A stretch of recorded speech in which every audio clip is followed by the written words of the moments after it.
Welcome back, everybody, to Even Your Dynasty Show.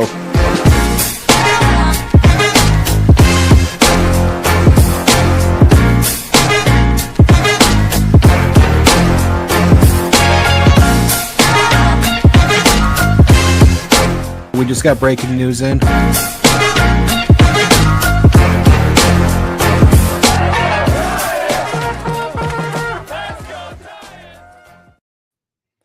Welcome back, everybody, to Even Your Dynasty Show. We got Ricky and I here today. No Dan. He is, I think as some of you saw in the chat, he's on mod duties today. Full caveman, no power.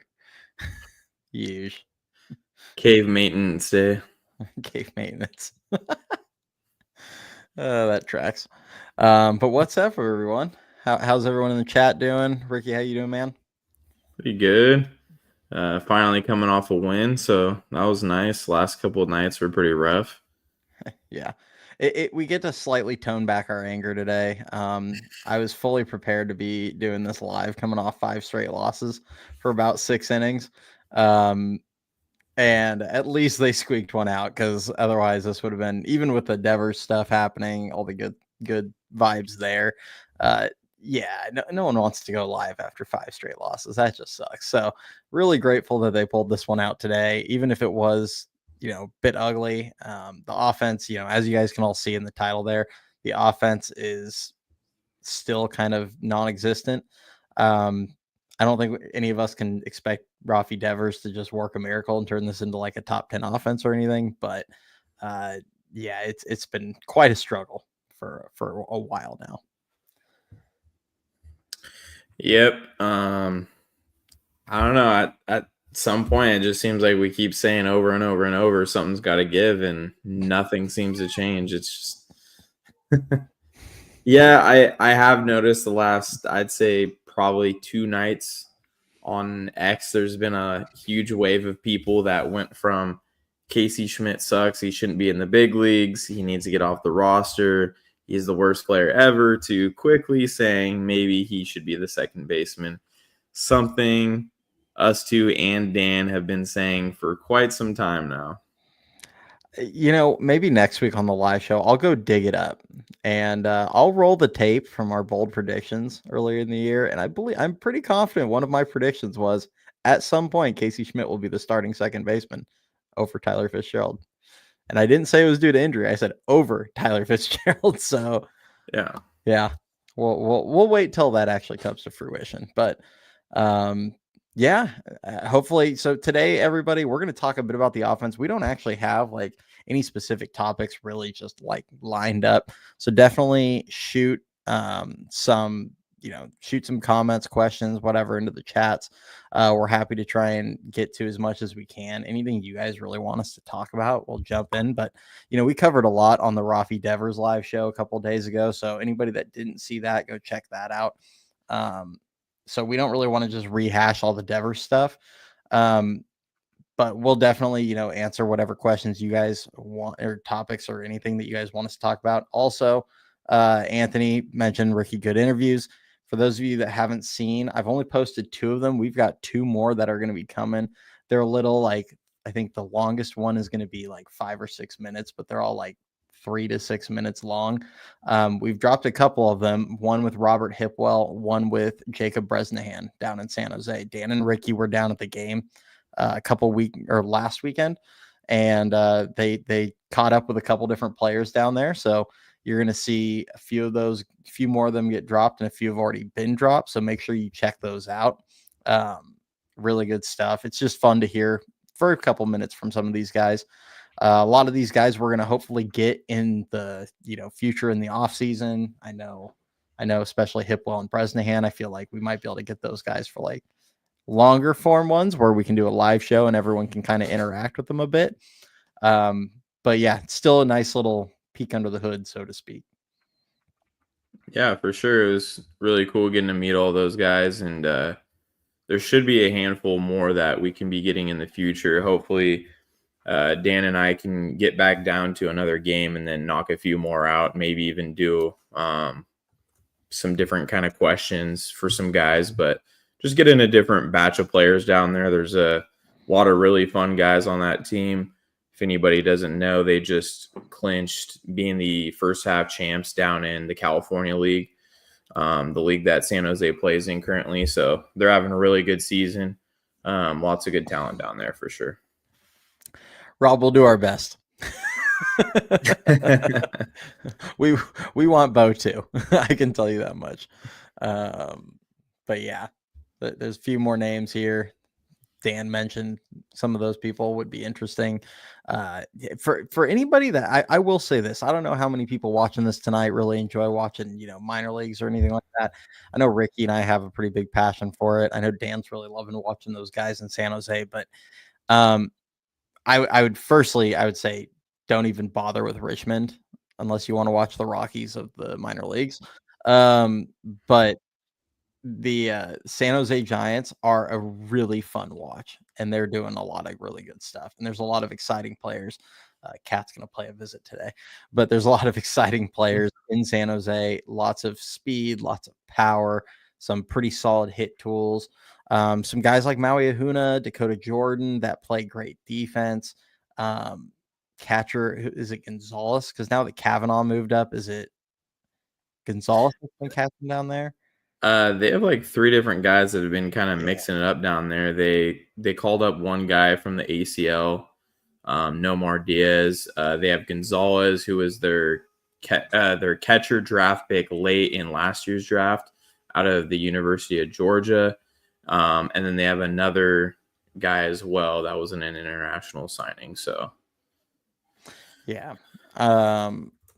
I know a lot of I know that they were like tops in the league in throwing route runners though. So that's why I was like, they have some good deep, like they have kind of everything there right now. Lots of fun.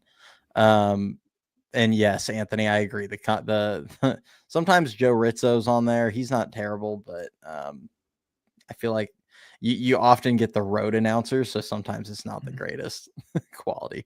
Yeah. But yeah, so we'll hop right into the offense. It's been a constant problem, and they signed Rafael Devers, traded for Rafael Devers, which is huge. I think that is going to pay dividends here at some point. I mean, it's like Ricky has said, Dan said, I've said, at some point, something's got to give with this offense. They've been terrible now for what, a month and a half. I mean, it feels like pretty much since May. Yeah. It's been about a month and a half now. Yeah, so it's been a rough time for a while now. At some point, something's going to have to give. They're going to have to start scoring some runs. Some guys like Willie Adames are going to have to start swinging it better. I saw a few people here mentioning Jung-Hoo Lee. Eli said, what's wrong with Jung-Hoo? To me, I think it's an approach issue. They constantly are leaving the entire left side virtually open. There's like one body over there on the infield. It feels like if he just starts, and they keep throwing him away too. Like that's the weird thing to me. They're playing him to pull, but then they're pitching him away, and he's just rolling everything over. So there's a lot of guys right now scuffling. A few people mentioned, does the lineup construction matter? I mean, to an extent, yes, but I don't think the lineup construction is the issue currently. No. As much as we're not necessarily the biggest fans of like Willie Adames in the 2-hole, it makes sense from a standpoint of he'll get better pitches to hit with Rafael Devers behind him. So it's just, to me, it's plain and simple. Some guys just need to play better. They're getting Bailey back, which that's kind of a wash for what they were getting offensively, but they're hopefully when Chapman comes back, they're going to have a little bit deeper lengthened lineup.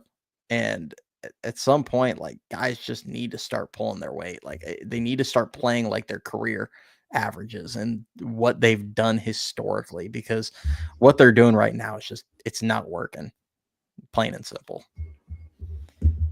Yeah, I don't think it has anything to do with lineup construction right now, at least, because to Bomel's credit, after early on just maintaining a very consistent lineup every single day, very rarely changing anything other than, maybe a couple guys at the bottom of the lineup, he has made several changes to the lineup. He has moved Willie way down to, I think, 6 or 7 at times. He's moved him back up. to 2. He's moved Jung-Hoo Lee the last couple days down to 6 and 7 in the lineup. He's moved Casey up. He's moved Casey down.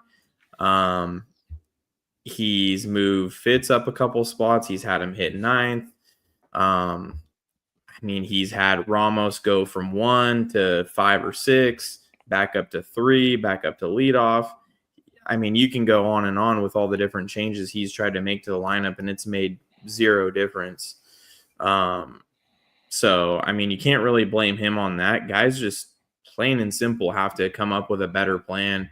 Since we came on last week, they lost 2 out of 3 against the Dodgers, but the one game against Yamamoto was the one game I felt like in the last month and a half where it legitimately looked like they came prepared with a plan in how they wanted to attack. And a lot of that entailed being very patient with Yamamoto and looking for a specific pitch. And as a result, they were able to work a ton of counts against Yamamoto and get into advantageous positions. And it led to Casey's grand slam. And just a lot of good at-bats in general, even from Willie. But most of these other games you see, 1 or 2 times through the order, the Giants are just taking a ton of belt-high fastballs over the middle of the plate. And I'm just like, what are we looking for here? Like, if you're looking for a pitch to do damage, it's right there. I've seen guys like Fitz swing right through dead red 92-mile-an-hour four-seam fastballs, and I just don't know how you're missing them. You're in the big leagues. You need to hit that. 92 in today's big leagues is very slow, compared to what most guys are throwing nowadays. So you need to take advantage of those mistake pitches, and they're just not doing it right now. And it just seems like every guy up there is just looking to hit balls in the air. You have a handful of guys, including even Devers, just swinging out of their shoes. And every now and then you got to make an adjustment, hit the ball the other way, hit a little blooper over somebody's head. But it just seems there's no approach up there. Yeah. And it felt like this series, they did a good job, because I was going to ask you kind of your opinion on if you felt like it was more a table setting issue, just performance with runners in scoring position, because the reality is they way overperformed with runners in scoring position the first month of the year. Mm-hmm. And it's like they've kind of regressed to the mean at this point. Not to say they're necessarily going to be a bad team with runners in scoring position when it's all said and done, but it's, there was some regression that was due there. And like this last weekend, it felt like they had a lot, or this last series, I should say, it felt like they had a lot of opportunities to score runs and just nobody could get the big hit. They had a hit in, I think, their second at bat with runners in scoring position in the series, and then didn't get another one until the 7th inning tonight when Wilmer knocked in 2. So it's like at some point they're gonna have to come up with a big hit and come up with a better approach. And I think, to your point, like a lot of that does have to do with not taking advantage of pitches to hit early in counts. It's like when they get runners in scoring position, they're still playing this game of like working the count and working a deep at bat. And it's like, if you get a pitch out over the plate, you don't need to hit it over the fence. Just poke a 98-mile-an-hour line drive into right center. Like, you don't have to do something crazy. Just get a hit, get a runner in, keep the line moving, get it to the next guy. And it's just, I don't know what necessarily the answer is, like fixing this lineup right now, like legitimately that's out there, whether it's in AAA, whether it's a trade, whether it's, changing playing time or lineup construction. I don't know if I necessarily know the answer to fixing what they have right now, outside of just plain and simple. Some of these guys, the Adamises, the Lees, and well, Yaz has been swinging it better the last week, so I'll be nice there. But like those bigger names just got to play better. Fitzgerald needs to play better. Like, it's just too many guys playing well below what they have been in the past. Yeah, and I feel like they tend to really tighten up with runners in scoring position too. Something I've seen a lot is they'll be way more patient and work counts a lot more with, you know, nobody on, and, you know, they'll draw a couple walks, and then next thing you know, it's first and second with no outs. And it just seems like there's a lot of selfish at bats up there where guys are just trying to yank one, and instead of just doing simple things like, you know, the Giants are kind of in a position where maybe you just need to bunt a guy over with first and second and nobody out, and give yourself a chance to hit a sac fly with, you know, just the one out off of your sac bunt. I think we saw it one time in, I believe, yesterday's game with Fitzgerald, bunting a guy over because he's just been really struggling at the plate. But you're seeing guys be really patient at the plate with nobody on, and then when people get on, it's just the approach is very weird. You see a lot of times, like you said, guys rolling over first pitch or hitting a 90-mile-an-hour fly out first pitch, and it just kills all momentum. I've seen a ton of guys rolling over and hitting into double plays. I've seen a horrible amount of base running errors, especially in the last like 2 weeks, where they're just constantly giving away outs, and they're just not a good enough hitting team right now to be constantly running into outs. And it's just horrible baseball. Guys not aware of situations, guys caught sleeping on the bases, getting picked off at first. I mean, they've got to be one of the worst stolen base percentage teams in the league. I mean, I feel like they don't steal nearly enough bases, but even when they do attempt one, they're constantly getting thrown out. And some of these guys that are getting thrown out by aren't even above average catchers. Like, you know, the Brave series with Sean Murphy. I understand that one. That is a Gold Glove catcher back there with a cannon of an arm, but they're getting consistently thrown out on the bases where you're seeing horrible jumps. You're seeing Fitzgerald constantly making extremely risky choices on the bases. You're seeing him consistently getting picked off at first. It's just in the worst situations possible too. You know, like something I want to go back to is we see Casey Schmidt, what was it, 2 nights ago? He hits the single to left field. He probably could have stretched that into a double if he was hustling all the way. Now, we don't know if the injury to his foot was hampering him or not, but he wasn't hustling all the way. Otherwise, he probably would have made it into second because the left fielder had a little bit trouble coming up with the ball. So then Casey's on first. He then advances to second on, I think, another single.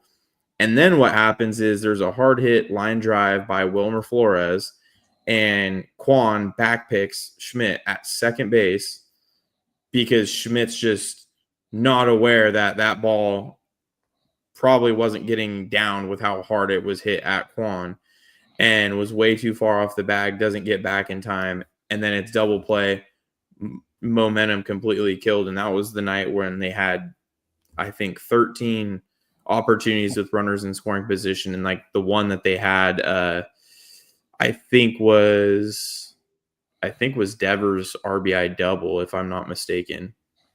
So it's just constant like boneheaded mistakes out there, and I don't get it. Like, I don't know if we're at the point where Bomel needs to start benching guys every time that they have a base running mistake and set a message to the team, or they've got to be coached up better. I mean, ultimately, these are big leaguers, but at the same time, you do have coaches that are there to help guys work on base running and get things in guys' heads for different situations.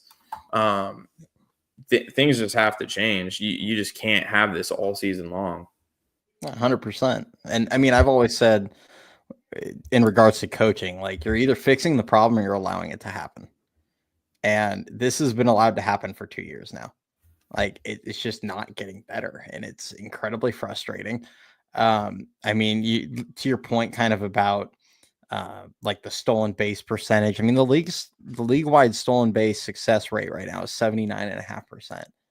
And you've got a guy like Tyler Fitzgerald who's 97th percentile speed. He's stolen 30 bags before in the minor leagues, and he's 9 for 13, which, I mean, off the top of my head, I'm pretty sure is like 60 something percent. So it's like you don't have guys being successful stealing bags. You've got guys getting caught sleeping all over the base pass. The Casey thing, at least for the double, I kind of give a little bit of grace just because, like you mentioned a second ago, we don't really know how healthy his foot and ankle are. He very well might be just playing because the Giants don't really have a great option. He seems to be moving fine, but he might just not have that extra gear right now, which is possible. But like to get caught sleeping by Quan, like you can't have that mistake. That just not in that situation. Quan, we kind of mentioned this the other day. Like Quan very well might have hosed Casey at third base given his arm.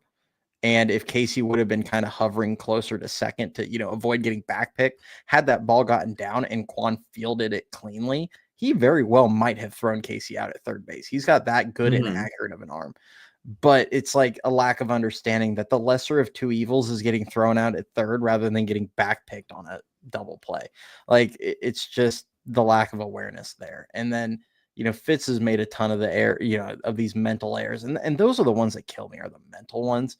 If you get sent by Matt Williams or Hallberg or whatever, and you get thrown out, like, so be it. That's on the coach at that point. And that's where the coaching needs to be better. But when guys are just getting caught, Ramos did it in LA, getting caught halfway between home and third, just inexplicably.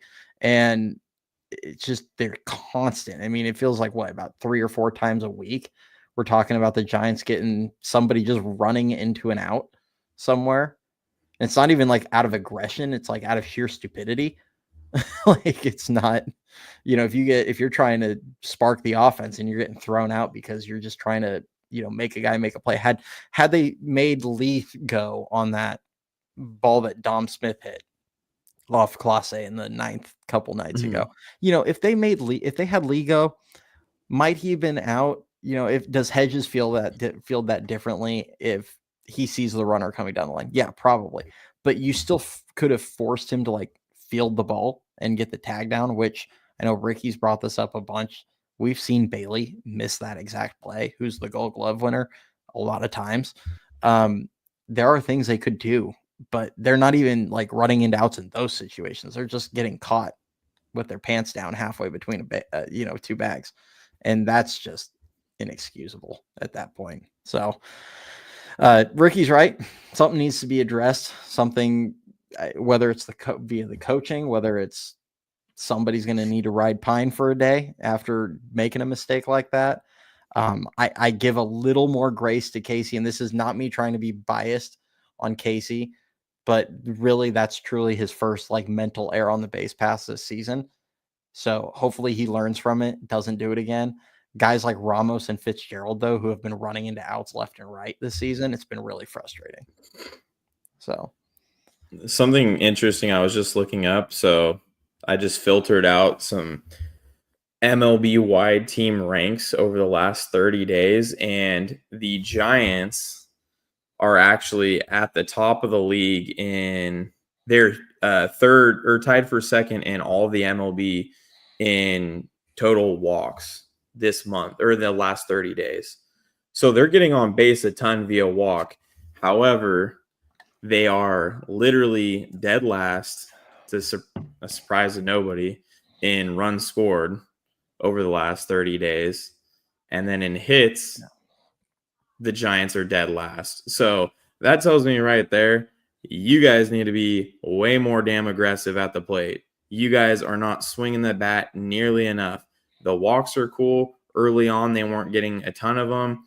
Now you're getting a ton of them, but you're not hitting the ball because you're not aggressive. You're not hunting good pitches, and you're basically you're getting to the top of your order. You're kicking the can down the road with walks, clogging the bases, and then you're getting the black hole in your 7, 8, 9 hitters up, and you're basically relying on your worst hitters to to do the damage, not the guys who are getting paid to do the damage.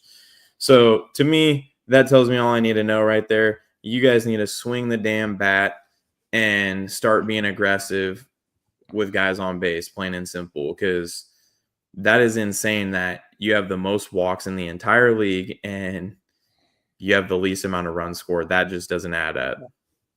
It's statistically proven that hits do more damage than walks. Like, I don't it seems like teams don't understand that. They're more focused on base percentage. And this has always been the case for average over on base. On base is, and I mean in a general sense, not necessarily on a per player basis. There are certainly players that I would care more about, like, their on base percentage than their average. Like, let's say if Grant McCray was up right now, I would care about his on base, not so much his average. If his on base was like 350, I don't care if he was hitting 220. Like, he can absolutely fly. You just want that guy to get on base and then wreak havoc.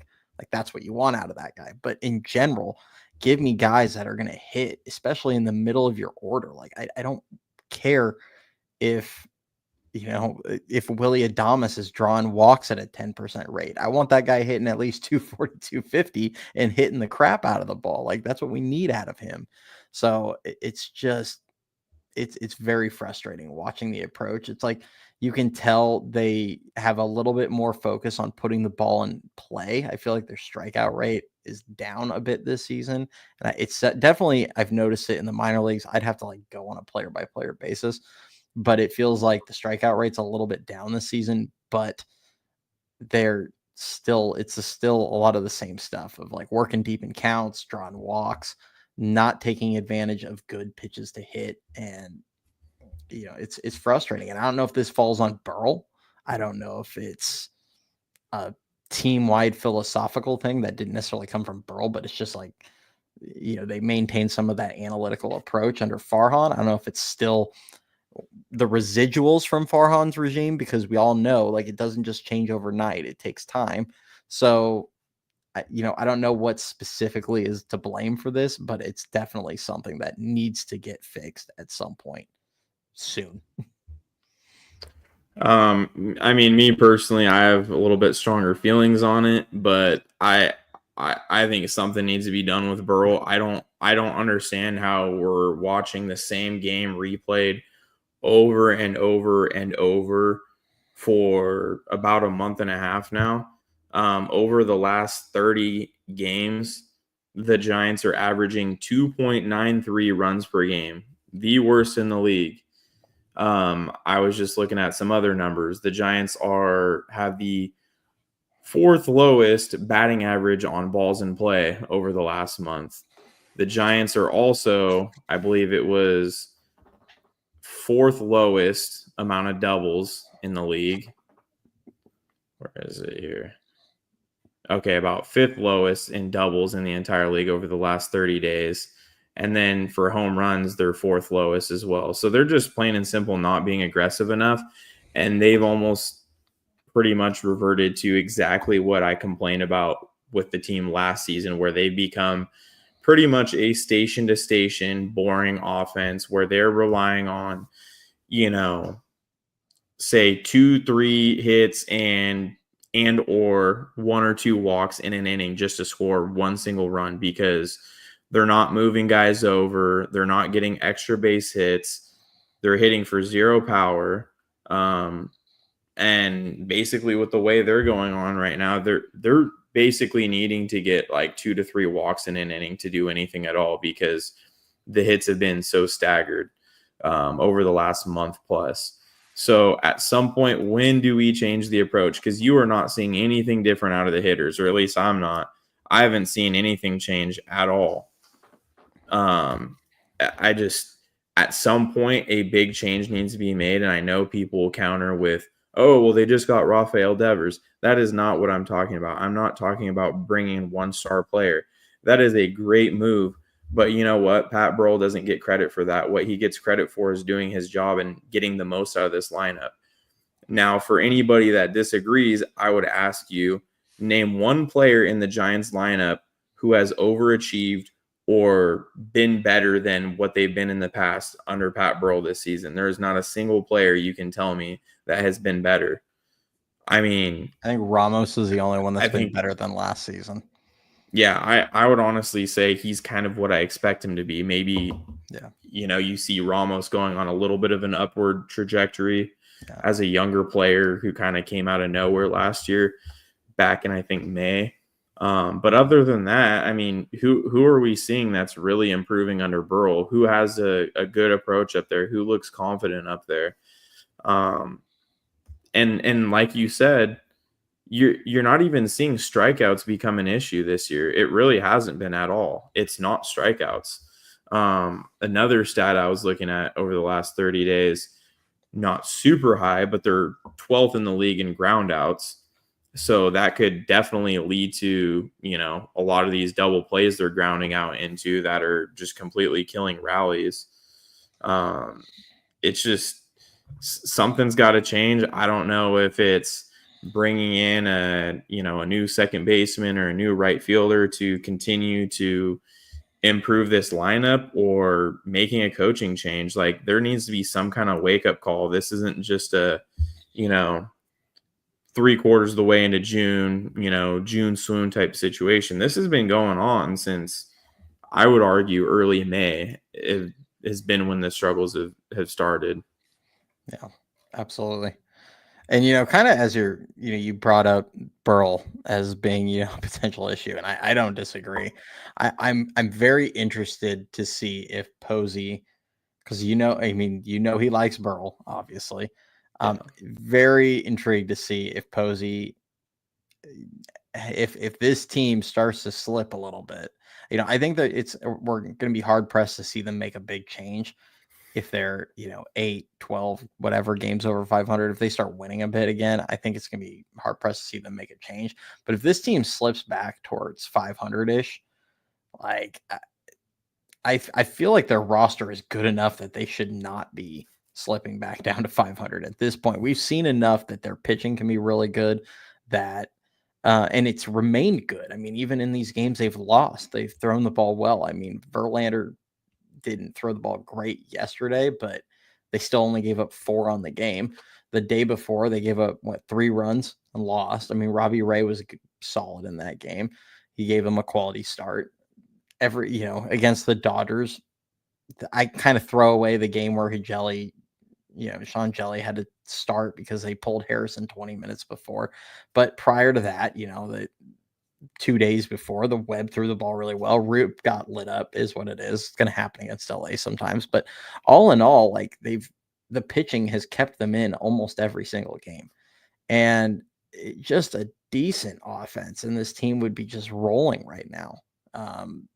And, full control of a wild card spot, possibly being ahead in the division. It's just been super frustrating. So I wonder what it's going to take for them to actually make a change. But I know a few people have mentioned, like, Donnie Ecker's just sitting out there right now. And I mean, we could certainly argue, like, Texas kind of underperformed the last 2 years, leading to Ecker getting the boot. But I mean, he's got a lot more track record of success as a hitting coach than Pat Burrell does. If you want to go a different route, maybe after the year, maybe you look at, maybe they wait till after the season to look to make changes. I think one guy to keep your eyes on that I know they really liked, that they were thinking about bringing up anyway, was Ishikawa, who's down in San Jose right now. And I get it. A lot of people are like, oh, minor league hitting coach, blah, blah, blah. But I mean, I'm telling you, like, the San Jose guys have been developing like crazy with Ishikawa there. So, there could be some potential there. But I mean, it'll be very interesting to see how this plays out, because I think they're not going to want to make a change, but also Posey might get backed into having to make a change if stuff doesn't change very quickly. I think everything we've seen from Buster so far is that he is a big time competitor, and I think if need be, he will make a change, because I mean, ultimately you have until, when's the trade deadline? We have a little about like 5 weeks or so. 6 weeks. About a little over a month away from the trade deadline to really evaluate this team. And that gives them really a window to not just evaluate the team, evaluate his performance, see if the offense can turn around. Because I mean, at some point you can't let, regardless of how good the pitching is, you cannot let this continue to happen because Giants pitching have the third best ERA over the last 30 days, all while the offense continues to do nothing. And you're seeing the Giants blow so many one-run games just because they're only squeaking out 2 to 3 runs every single night. And at some point, you're going to see the bullpen blow more games because they have zero margin for error night in and night out. And you can't just expect your pitchers to be perfect all the time. I mean, the 2010 offenses weren't great by any means, but I mean, it was never this bad. I mean, they had their stretches without a doubt, for sure, but it was never this bad where it was over 2 months long of just zero hitting whatsoever. It definitely came and went in waves, but you would even see those teams at least go on the road and face some lesser pitching and at least take advantage of those kind of guys. Yeah. You're seeing this team barely scrape together runs against the Rockies freaking starting pitching. That is insane. Those are not even, some of those guys are not even really major league quality pitchers. Those guys are very below average in a park that's very conducive to hitting. So that's concerning. You see them not really do crap against the Rockies. You see it against the Marlins. All these teams that do not have good pitching, and the Giants still are barely scraping, 4 to 5 runs across at most. Like, you just can't have it over the course of the season when you start facing the Padres and Dodgers more. Yeah, absolutely. No Spaghetti says it's June. Buster's already done a ton. Nothing is coming soon. I mean, I would tend to agree that he's probably not going to make another major roster move probably until July. I do think they're going to kind of have to roll with what they have. I mean, there's not, we can't expect him to sit there and wheel and deal for 2 straight months and do the Farhan roster churn. It's not going to be a constant thing. I mean, and that's part of why my original feelings were, as cliche as it might be, it's just players need to play better. Like, it's just kind of pretty simple. But yeah, I mean, so what do you think with the current roster as it's set up? I mean, what do you think you would do, whether it's with the lineup, playing time dispersion, whatever it may be? Because I think we just heard from Melvin today saying that Flores is going to be probably coming back to DH once Rafael Devers feels comfortable at first base. They're going to put Flores back at DH because they want to keep him in the lineup every day, which, I mean, the guy has 53 RBIs now, 54, whatever it is, RBIs. It's kind of hard to justify him not playing right now. But that does kick Dom Smith to the bench, or might kick him into the occasionally into the outfield or something. But it's I think it strengthens your bench at least. But I mean, what are your thoughts on what this team should be looking to do with what they currently have, basically? And then we'll talk a bit about possible trades and things like that afterward. Yeah, I mean, with what you currently have, I mean, there's not really that much flexibility in what you can do, because I wouldn't say you have anybody at the minor league level that's really honestly earning getting called up and, say putting somebody down. Unfortunately, Christian Koss is your best option that you really have as far as like a bench piece that can kind of fill in the back end of your 26-man roster. Just because you can't afford at this point to sacrifice too much defense in exchange for just a tiny bit of offense. That just doesn't make sense, because your team is far too reliant on keeping games real low scoring because of the way the offense is, and there's just nobody that's going to replace a backup infielder that's going to be up to standard defensively and then hit good enough. Say like a Wade Meckler, for example. that guy is not going to give you good enough defense at second base to warrant calling him up and giving him playing time, because the absolute ceiling with him is an occasional double here and there, some singles, some walks sprinkled in, but the upside is just not there. This isn't a guy that's going to hit for, in my opinion, a ton of extra bases at the big league level and a ton of power. I wouldn't expect that at all. He'll make contact. I've seen like 2 home runs in the minors that he's hit that I genuinely feel would have left Oracle. Exactly.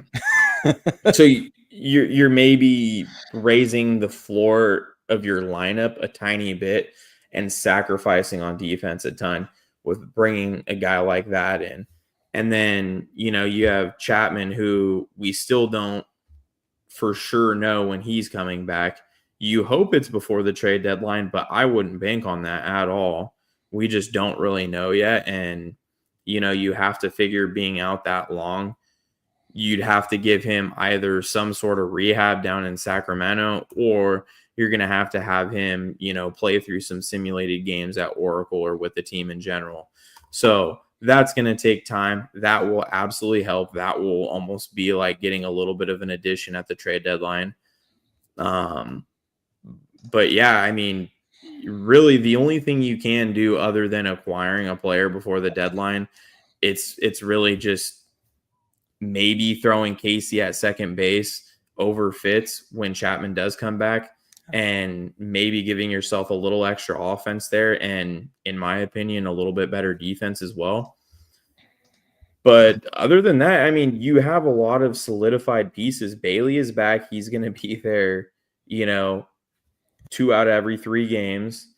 Like you said, once Devers is comfortable enough at first, you're going to put him there. You're going to have Wilmer and Dom split time at DH. You might have Dom occasionally start at first, move Devers to DH. And then in right field, you don't really have anybody you're going to put out there either, unless Yaz goes into another slump and you want to put Johnson out there. But in my opinion, even though Johnson's had a couple nice games, he's striking out way too much. And all you're doing is raising the floor of your defense a little bit and then sacrificing offense. So there's not really a move on the roster currently that could help out a ton. Tom mentions below, Grant McCray has been playing well in Sacramento. Yes, he has rebounded super nicely down in Sacramento. He's hitting for a ton more power like he has in years past. He had very little power in the first month of the season, and now he's only 2 short of the tie for the team lead with Marco Luciano. He's at double digits. Yeah, he's at 10 already, and Luciano's at 12. Games. Yeah, so Grant McCray's been playing really well. Cody and I are big fans of him. His defense is really good. He would add a lot of speed to the team, but again, it comes down to striking out a little bit too much, and I personally don't think that they'll play him over Yaz consistently to where it's even really worth bringing him up. I feel for that reason, that is exactly why they went and signed Daniel Johnson out of Mexico and, put him through the upper minors quickly and then brought him up on this roster, because they're not worried about Daniel Johnson's development like they would be with McCray. Yeah, 100%. If you're not going to play him every day, you really just can't bring him up. That's just kind of the reality. Yeah, I mean, with McCray, like as they kind of mentioned here, from what I've seen, the main thing is going to be the strikeouts. He's still walking at a solid rate. The swing looks pretty solid. Like he's starting to hit both for average and power. His June's been huge. His May, I mean, he was solid in May. He had like a 260 average and a 750 OPS. I mean, he was okay in May. His April was really poor. I mean, he has in 70 games, he has, I think, 26 or 27 extra base hits. He's now got double-digit home runs. He's stolen 17 bags. So, I mean, there's a lot to really like about Grant McCray and his game. But that said, I mean, you can't expect a guy with he's at around, before today, he had a 27.3% K rate. he struck out twice today. So that's probably going to be 27.5 or something like that after today. And you can't expect that to get better in the major leagues. Like you're not going to see him have that and then come over here and strike out, 23% of the time. Like if he comes to the majors, maybe it's not as bad as it was last year where it was 40 something percent, but it's pretty reasonable. Expect that to be, lower to mid 30s. I mean, that's what I would expect if they brought McRae up right now. So I'd like to see that get down at least under 40 or under 25%. I'd like to see that before I really consider it. I definitely think he's a wild card as a player that could potentially come up this season, or they might be trying to like groom a little bit for next season. For those of you that listen to Posey's comments in the offseason, McRae was somebody that he really spoke highly of a lot this offseason. And he constantly talked about he knows he needs to put the ball in play better. He knows he needs to not have as much lift in his swing. He knows Posey made all these comments on McRae, and he was constantly because Posey knows the guy is a special athlete. I mean, he has a pretty special blend of speed and power that can be very dynamic for this team. So he is kind of a wild card. Obviously there's Bryce Eldridge is a wild card if he just goes absolutely bonkers in AAA, which hasn't happened yet, but they're 13 games into his AAA career. Like, give him time. So I don't really think the fix is going to come internally in Sacramento. Now, what they have up on the major league roster, I agree with Ricky. I think having Schmidt play second base once Chapman's back, I think that's going to be the call. Having Fitz's speed as a weapon can definitely be handy. Regarding Wade Meckler, for anybody that was wondering, I was at the game last Saturday in the Sacramento Tacoma game. I was at that game in Tacoma. Meckler defensively, a couple things I noticed. Number one, he's got like no arm. I mean, you watch Alcantara or Wisely throw the ball across the diamond. It's got this nice zip. And then Meckler, it just felt like he was throwing ducks to first base every single time. And including a play where he went to, Mason Black was covering first and he just completely whiffed Mason Black, threw it away. It's a work in progress. Now, he looks comfortable fielding the ball, but throwing, not so much. But I want to give Meckler credit as far as his bat because he barreled basically every ball that game. And he had a lot of line drives, but now his ceiling's capped. Like Ricky said, he can't really hit it over anyone's head. I think the hardest ball I've ever seen him hit is 104 in the minors, and that was like one time.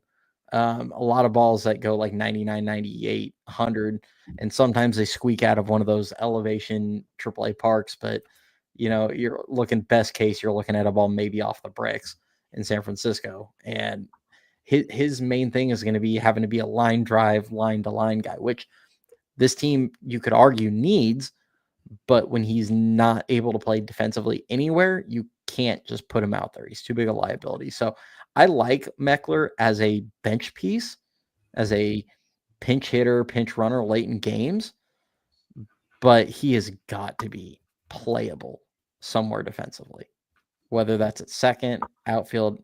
I don't know. He's going to have to figure something out. So I'm not sure how much of a solution he is.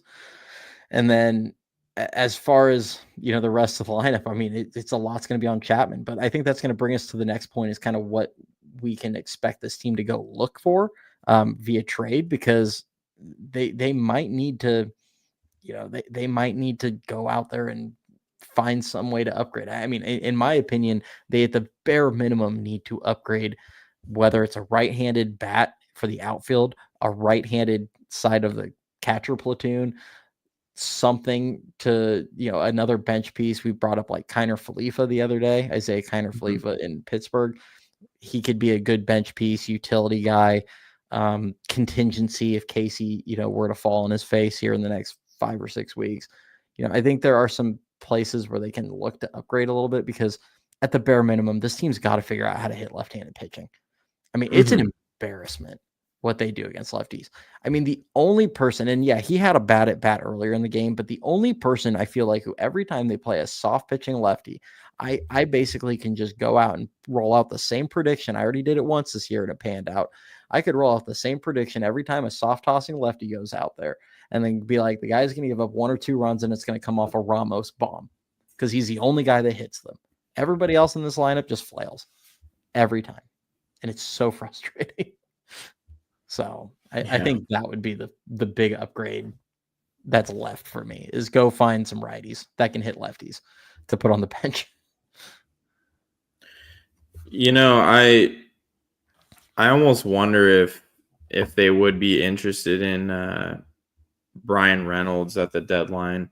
I know it's somebody we brought up before, and obviously it's kind of funny to joke about considering the Giants shipped him out for Andrew McCutchen years ago, but he is a guy that could be a good buy low candidate, switch hitter.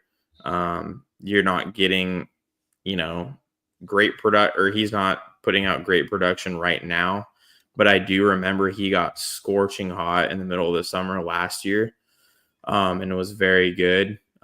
He's not super young, but he's also not crazy expensive. This year, he's making $12 million a year. He is under contract for several more years, but his number isn't crazy expensive. It only goes up to $15 million. Yeah, I'm just looking at his numbers, and there's not like these crazy splits. Obviously, with him even being a switch hitter, it's not really much of a difference. He's hitting left-handed pitching around the same as he is right-handed pitching. He actually has more homers against left-handed pitching. He's still pretty good defensively from what I remember. But he would be an interesting guy to take a look at. I kind of want to look at his numbers from the summertime last year and see if I'm remembering correctly here. I have this nightmare of the Giants getting fleeced for Andrew McCutchen, giving up Brian Reynolds, and then going and trading for Brian Reynolds and somehow getting fleeced for like 2 other really good prospects. and then in like 7 years, they'll trade for those guys back for Pittsburgh and just give up other good ones. Oh, that'd be awful. Yeah, I see he started off really slow last year. Let's see. April and May, he didn't really do much. He hit 6 home runs in June, 5 in July, and then August he only had 3, but his average spiked up basically from like June on. But I don't know. I mean, I'd have to look a little bit deeper into it. I'm not like a huge fan of him being locked up long term, but he also, like I said, isn't making some insane amount of money. And I mean, given his contract and given the numbers he's putting up right now, I can't see Pittsburgh expecting to get anything out of him other than getting his money off the books. Might be a good change of scenery candidate. Yeah. Hey, you joke about that, but that was a thing for a while. Jamie Moyer pitched against the Giants for years deep into his career because I felt like the Rockies signed him like 3 different times, and I'm like, what the hell? Because even back then, the Giants would tend to struggle against those slower pitchers at times. I know Jamie Moyer, I don't remember them having too much trouble with. There was, I think, a couple times he pitched well against them, but I mean, in Coors Field late in his career, it was not a good combo. Yeah. What about bringing Tyro back? I wouldn't. No, I'd rather play Schmidt. I think this is a really good point here. Does McRae see better pitches around Devers to Schmidt? Maybe not burying young hitters down in the lineup gets better production. Yaz isn't doing it consistently, and he never has. Yeah, and that to that point, like I think that's the argument for why they have Adames there, because they're doing everything they can to try and get Adames going right now. But now it's like, does he really deserve to be up there? Probably not. I mean, we could make a pretty strong case that Elliot Ramos should be hitting in front of Devers because he's been their best hitter and getting him better pitches. But then there's the whole other side of that, which is, okay, if you don't have good protection behind Devers, is Devers ever going to see any good pitches? And that's kind of the counter of keep Ramos behind Devers. So this whole lineup, like, it's tough. And, maybe it would be beneficial to get a guy like Casey Schmidt or something up in the lineup I know a lot of people might like lose their crap if they saw that, but I mean, he's hit 320 in the last 9 games since he's been the everyday player at third base. Maybe it would make sense to move him up, but I don't think they're going to tweak that anytime very soon. That would be like later in the year.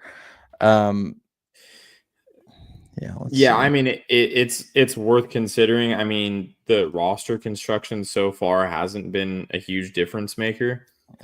But I will say, if you need a guy that's going to hunt fastballs, it's going to be Casey. We've already seen that. And he has shown a willingness to adjust to some of the heavy dosage of sliders he's seen. I have seen him make a couple nice adjustments on that. He had 2 hits today, by the way.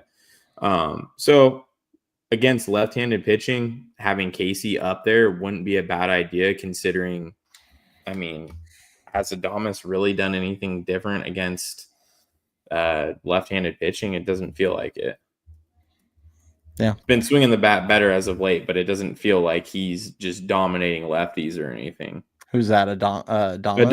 Adames, yeah. No, his career, he's got reverse splits, so it's a weird thing with him. But Ed says, and I actually agree with this, I'd put Chapman ahead of Devers, need the highest on base guy in front of him.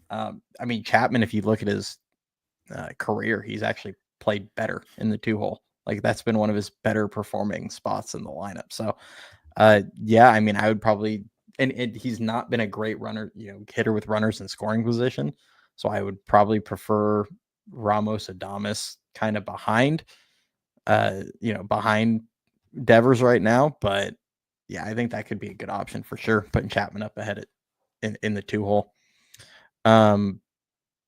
Yeah, and then I mean, a few people have mentioned a couple different trade options. Otto Lopez. I mean, some of these are hilarious. Just bring back former Giants.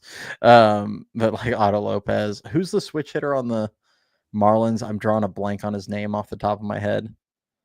Are you talking about Edwards? Might be, yeah.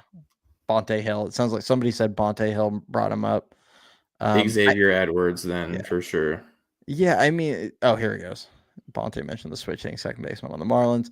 Yeah, I mean, the reality is Casey's going to get a runway. Let's just see what happens with that, and we'll kind of worry about upgrading second base. I think right now a right-handed outfielder and a right-handed backup catcher are the 2 obvious spots. And then there's the potential to go, if a star becomes available that plays corner outfield, or if if Casey doesn't succeed at second base, like definitely there's potential to really look to upgrade that as well. And then Greg says we need a rise Quan type. I mean, I would love for this team to get a hitter like that to put up at the top of the lineup, but they don't grow on trees, unfortunately. I mean, if Stephen Kwan became available for Cleveland, I mean, what would you trade to get Stephen Kwan? Like, that would be a big haul. I just don't see that being reasonable. And I think I looked into his contract just a couple days ago, and I think he only has, 1 more year of team control, or maybe 2. So I mean, yeah, maybe if Cleveland continues to play bad outside of, don't look at the Giants series because the Giants didn't do crap against them. But prior to that, coming into San Francisco, I think they lost 9 of 11 or 10 of 11. They've been playing horrible. And Cleveland's offense has been just as bad as the Giants over the last month. It was a joke, Nathan. Ricky, you called me a drunk. You're dead to me. Cody, what do you think we should do with Verlander? I think he's washed. I don't even remember you calling him a drunk, but that's hilarious. I didn't call him a drunk. I said I think he gets drunk, watches the live shows, and then puts like out of pocket comments on there with a tip because he wants to see what our reaction is going to be. Yeah, because that's honestly the most toned down comment you've ever put on here, Nathan. we enjoy the laughs. It's yes, okay. We do get some enjoyment out of it. Yeah, that's funny. What do I think we should do with Verlander? I mean, they're kind of stuck starting him for right now. I mean, the sad reality is the Giants just removed a lot of their depth when it comes to starting pitching. You know, regardless of what we thought about Jordan Hicks, he could make starts. Regardless of what we think about, Kyle Harrison, he was a starter. He had been starting games. He had come up as a starter. And I was still high on Harrison, obviously, not necessarily Hicks, but they just got rid of two of their probably top 7 starting pitchers right now. Now we've got, Roop is probably reaching his innings limit. So you're going to see Carson Seymour or a Carson Whisenhunt type probably come up and start games, but we don't exactly have a lot of depth behind that. Like you have those two guys and like Mason Black and Trevor McDonald, but they're all having varying levels of success right now. So it's pretty tough. I do think a pitcher is going to be on the radar for this team at the deadline. In a perfect world, you can get somebody that can be like one of your top 4, because I'm just not, as you're mentioning here, Nathan, I don't have a ton of confidence in Verlander. And I do feel pretty good about, Webb, Ray, and Birdsong in a potential playoff series. That 4th spot, Verlander, I need to see a lot more out of Verlander going forward. So yeah, I do too. But I do think that unfortunately they're going to stay the course on him. Trading Kyle Harrison takes away a little bit of that flexibility. So I don't see anything happening there. I mean, even past the deadline, you're going to stay the course with him. I do think he'll get better.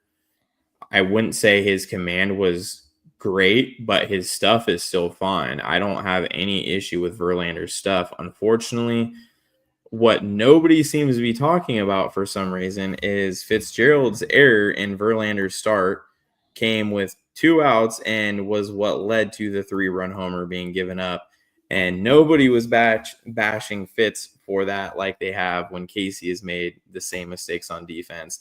And that was about as costly as it gets. However, that pitch that he gave up on that home run was just plain and simple, dead red, right over the middle of the plate fastball in an 0-2 count. Horrible pitch, horrible execution, no mistake about it. But his stuff was fine. He was a little bit rusty. He had been out for a minute. I do think Verlander will improve. I mean, we saw some good stuff up until that last start before he hit the IL, where he's clearly hampered by something. But ultimately, the stuff is still there. I don't think anybody's expecting him to be a frontline starter. But when you're having Webb and Ray pitch like potential, Cy Young winners and number 1 guys, you don't necessarily need Verlander to be perfect, but ultimately, we're expecting him to be as perfect as we are with Ray and Webb, and that's because our lineup just is not producing. At some point, we have to hold the hitting accountable. Verlander, yes, needs to be better, but our lineup can't just be averaging under 3 runs scored a game. Doesn't matter if you have Webb out there every single day. You're not going to win a good majority of your games when that's what you're rolling out there offensively every night. Yeah, 100%. Yeah, I had a joke on this one. Outside of 1 BP fastball, he pitched decent. Yeah, I mean, how dare he throw an 0-2 BP fastball? Who does he think he's facing? Patrick Bailey? Yeah, I saw it. Just seemed like he left his fastball a little bit up at times. I did see him hang a couple curveballs as well. Like I said, I don't really think overall the stuff was terrible. I do expect him to bounce back a little bit. Yeah, I do think we've seen a decent amount of that with Verlander with his fastballs. Like it seems like almost every home run he's given up this year, I swear to God, it's come on like an absolute on a tee fastball. It feels like at least once a game or a couple times a game, he's throwing like 95, 96 on a tee.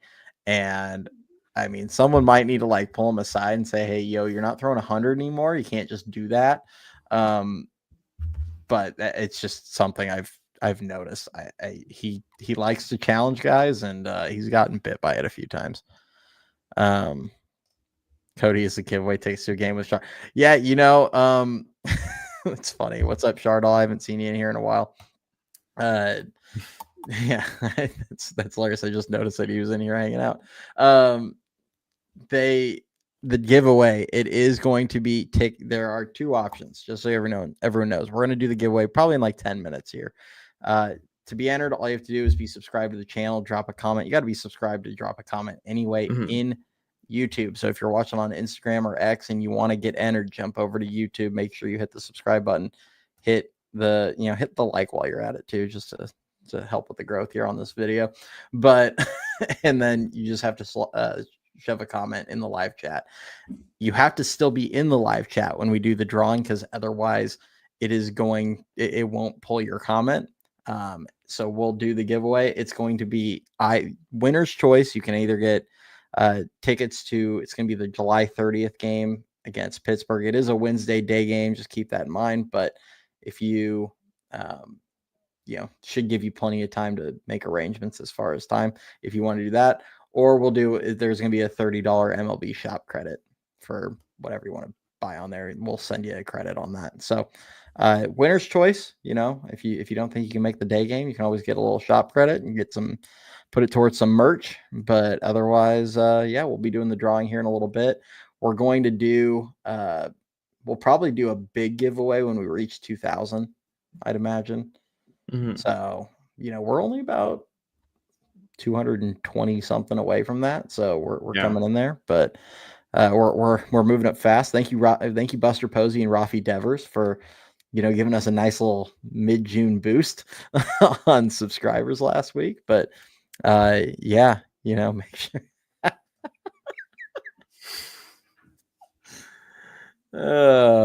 you win the chat today, Aaron. Good job. Love it. Oh man. Hey, Ryan, the day that good luck, Ryan. That would be something that would have to be negotiated at a much higher subscriber count. Yeah, it's not off the table though. I have a couple stuff. I have a few balls up there and things like that I've thought about.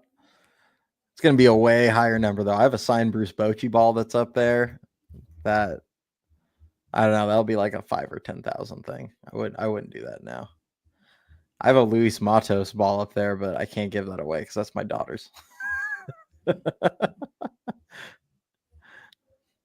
There's also a Barry Bonds one that I can't part with that. In case anybody was wondering, by the way, speaking of Lamont Wade, your boy is 1 for 10 as a Los Angeles Angel with, what has he got? 1 for 10 with 6 strikeouts. Nice. Yeah.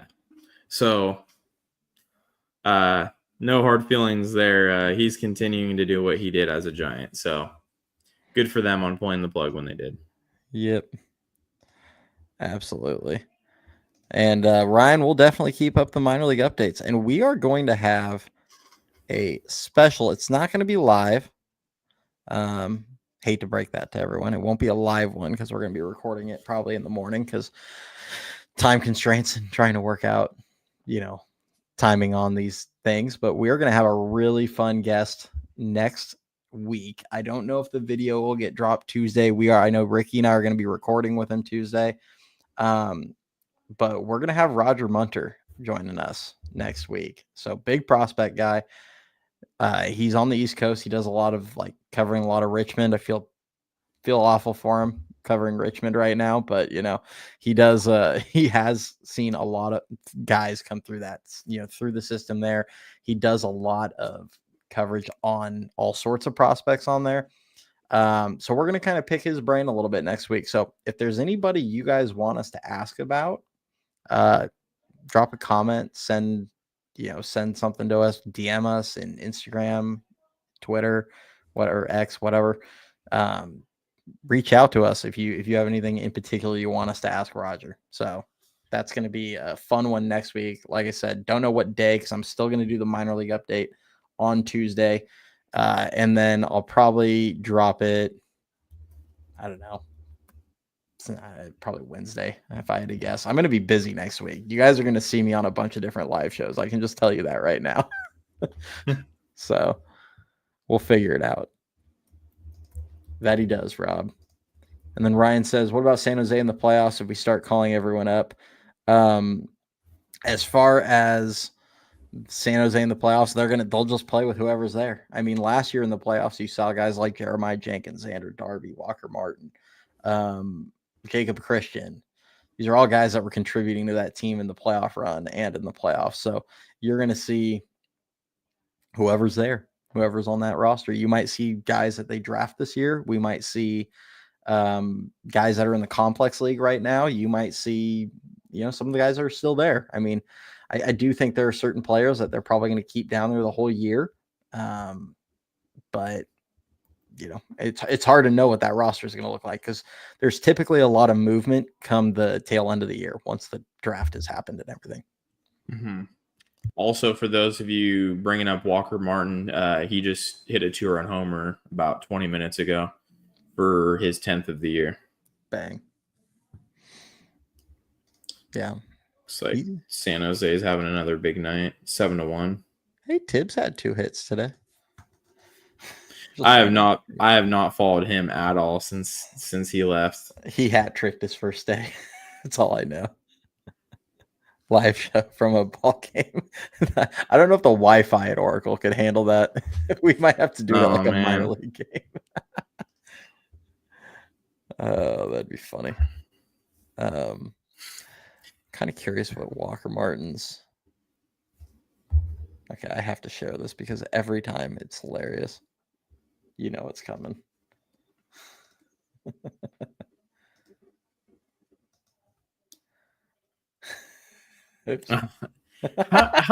How have they not fixed this yet? I don't know, man, but every time it's hilarious. There we go. Ryan Walker stopped his crossfire delivery to get 6 years younger, 7 years younger, and hit left-handed. Oh man. Oh man, it kills me every single time. He's improved his K rate a little tiny bit. It's 29.7, still too high. Yeah. He probably is going to need the whole year there. Very raw player. He has a 2-run homer tonight with 3 strikeouts, so that kind of sums up how he's been. I mean, the improvement is there, though. I mean, his OPS has been a lot better.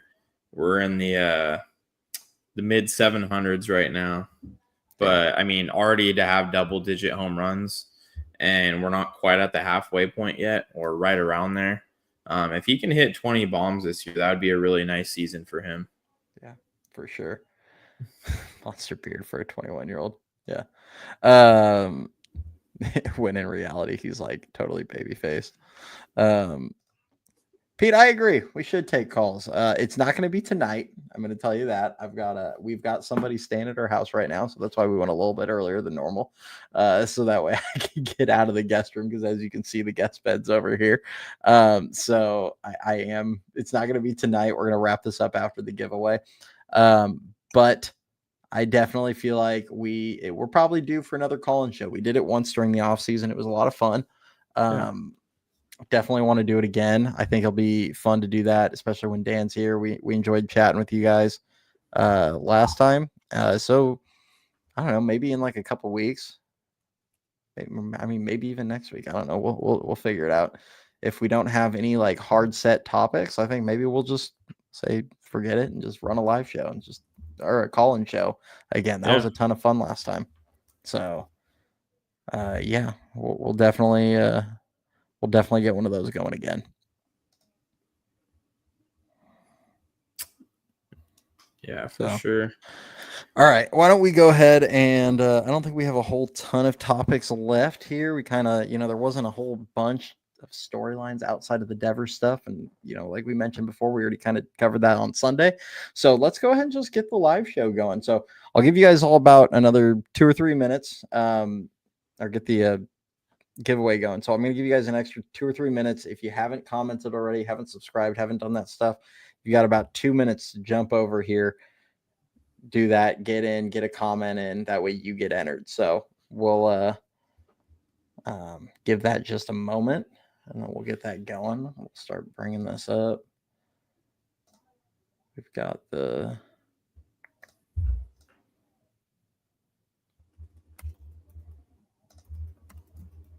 only 22 right now, so make sure you guys get in there.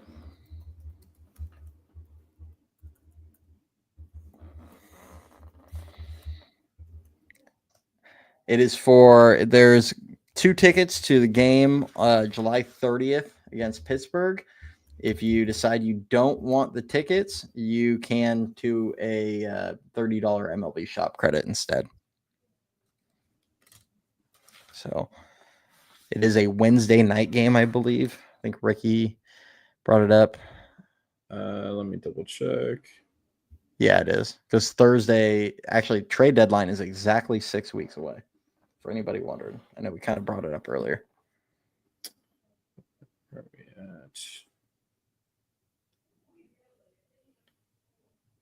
Oh, they have a day off on deadline day, huh? I don't know if that's Wednesday day game. Yeah. Okay. If anyone gets the Naruto hat on July 7th, I'd want that. Ricky's had some, he did a old bobblehead or Patrick Bailey bobblehead from one of those. Mm-hmm. I feel like I'm never there on a giveaway day. I just come in. Rarely. Yeah. No, I don't go on many weekends, so I go on those slower days where it's nice and easy to get in and out of there.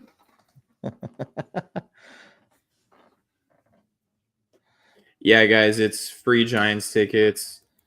July 30th game against Pittsburgh. It is a 12:45 first pitch.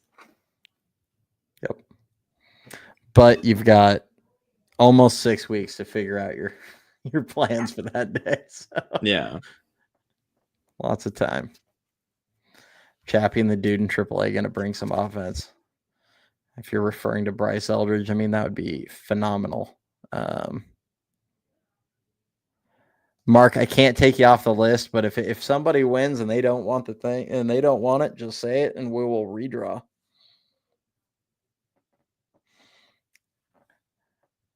Mark's got some solid he's got some solid integrity over here because he already won the Birdsong jersey last time. All right. Would Bryce take Yaz's spot? I don't know. I don't think so because Bryce, at least right now, is probably not going to play right field or left field. Maybe in the future. All right. I think everybody's got enough time. We're going to go ahead and hit the draw. We got up to 32, so we got some more people in there. We'll go ahead and hit the draw, see how this goes.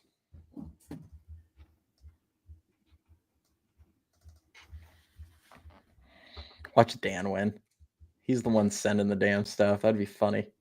All right, who's NorCal Sports Talk Live? Isn't that Shard? Is that Shardall? No, he's SGA. Or is he both? I don't know who that is. Is it? It's not Dan C, is it? No, that's a Sportsnet, right? NorCal Sportsnet. I'm questioning this now. But Dan usually comments on his name, but you got to be here to claim it still. So we'll give you a minute or two to claim this. It's someone trolling both channels. He isn't in the chat. I saw comments earlier, so he might be. Yeah, his last comment was Schmidt derangement syndrome must end. Just for that, I should just respin. Take that comment back right now, or we're respinning it so Nathan wins it. Yeah. Schmidt and Dave's not here. All right. Well, I mean, we gave it time. No one claiming. And his name's been withdrawn because there's no oh yeah, what if I win again? All right. Okay, I've seen Tommy in here. Although I don't know if that's actually your name or you're just trolling us because that name and you just added an M and a Y at the end. That's probably Grand Admiral Shanahan. Remember him? Yeah. Although I think that's President Posey now. I think he changed it to that or whatever it is now. I won't say that name. I refuse. It's like the boogeyman.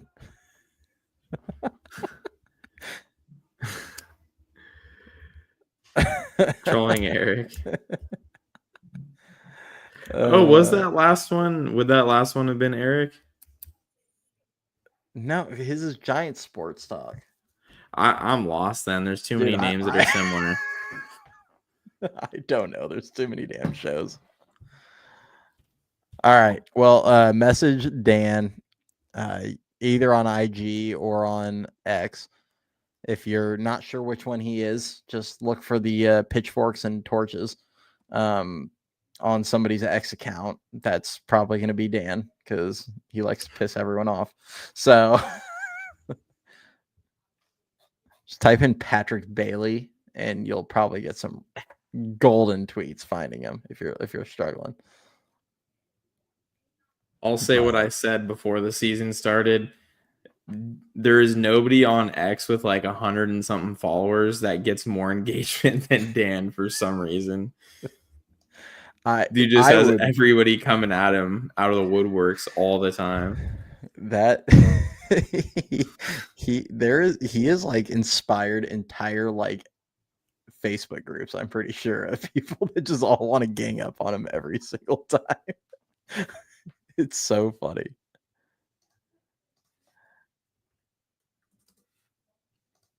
Like this guy, he's got. Let me see. I feel like he had one recently. Tommy, you can either follow my Instagram handle or you can follow Cody's. They're both listed here. Yeah. Dan has.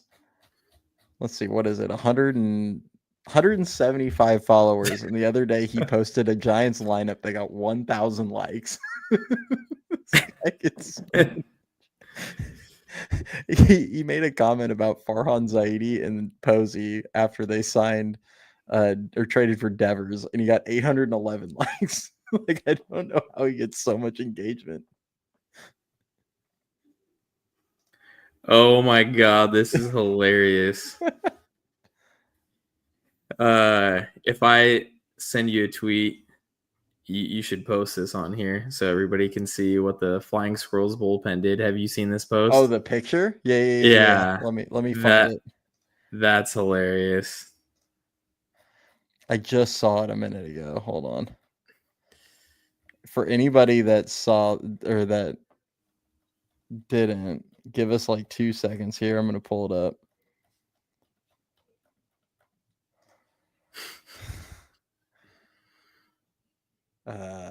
Present.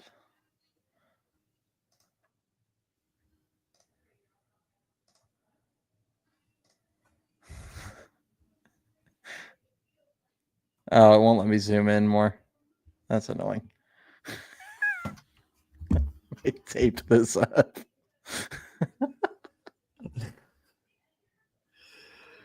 You just see the dude smirking in the background. No baseballs because Devers.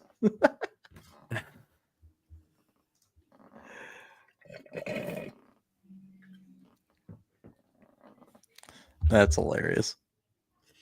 What does the Giants' schedule look like for next week? Where are we at? This is almost as funny as them putting a Band-Aid on Walker Martin's windshield after Dakota Jordan annihilated it last week.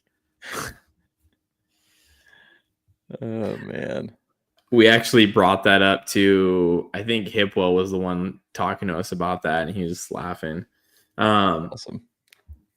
who is it? Jen is asking for the next live show. I'm assuming you want to do next Thursday. It's another Thursday day game at home. Yep. Thursday night. You will also be able to catch me with multiple other people next week, more than likely. My intentions, assuming nothing changes timeline wise, I'm likely going to be over on NorCal, I think Wednesday night. Do something with them. I haven't been on with them since the off season. I mean, I think it was kind of early in the off season too. It's been a hot minute since I've been on with them, but it's going to work out where I think I'm going to be able to do one with them Wednesday night. So I don't know if we'll simulcast it here, but make sure you check them out next Wednesday. There's a possibility I might be on with Glenn Kuiper at some point next week. Don't know what day that'll be, but I know we're sorting that out as well. So you might find me on his channel as well. And then, obviously we're going to do the video with Roger. So we'll be posting that as well. So, Tommy, Ricky's let me drop the comment. It should bring it back up. And mine's the same handle that you see below.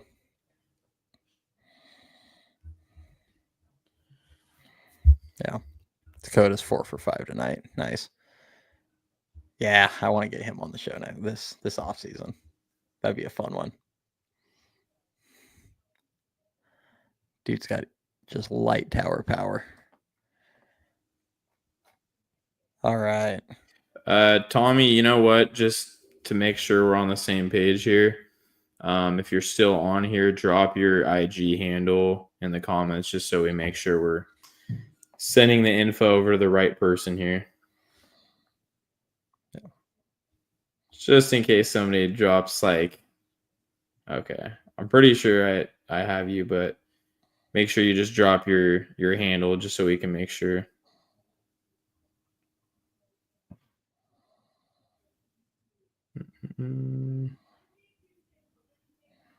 Okay. Yeah, I got you, Tommy. I see you there. I will ask Dan what he needs from you, and then I'll let you know. Sweet. What's the kitty's name? Her first name is Lucy. Her middle name is Fur.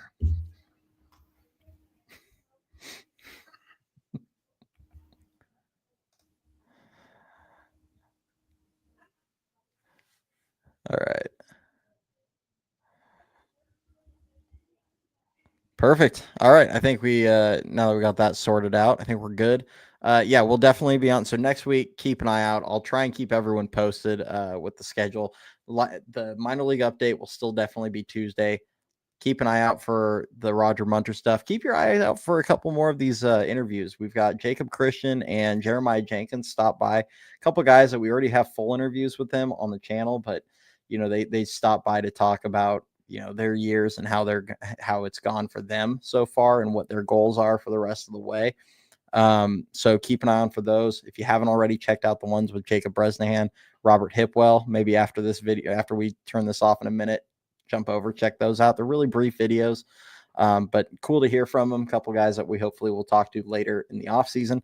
But yeah, other than that, we'll have a lot of content coming to you soon. We want to do more of that, like in-person stuff in the future. It's a lot of fun.